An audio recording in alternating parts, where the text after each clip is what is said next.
A female wild elephant has been found dead in a canal in Belgaon section of Titilagarh Forest Range in Bolangir district. The animal had entered the area from Kalahandi a few days ago and was being closely monitored by forest officials due to its poor health over the past 8 days. Despite continuous tracking and arrangements for medical attention, the elephant was discovered dead in the canal on Friday morning. Authorities say it died nearly a week after straying into Bolangir alone, separated from its herd.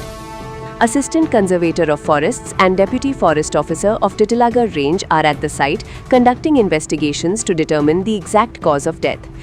The Forest Department has also pledged to take necessary steps to ensure the safety and protection of wildlife in the area.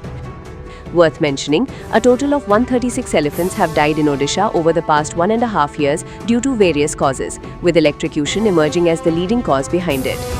हाथीटा Kalahandi उत्तर बनखंड आमर ये आसला और तार गतिविधि आम जानूलु जे तार T शरीर ठीक नाला तेणुक आम गतिविधि को लक्ष्य करूँ किंतु मानव ट्रिटमेंट पे समस्त व्यवस्था भी कराई किंतु जना पड़ा जे काली राति बोधे तार माने डेथ हो कलाहांडी सिंगल हिसाब से ये एकटिया पलि आसला सेटा गोटे फीमेल एलिफेंट बोली जना पड़ी तार बयस भी 3 to 4 वर्ष सब एडल्ट बोली जना पड़ी।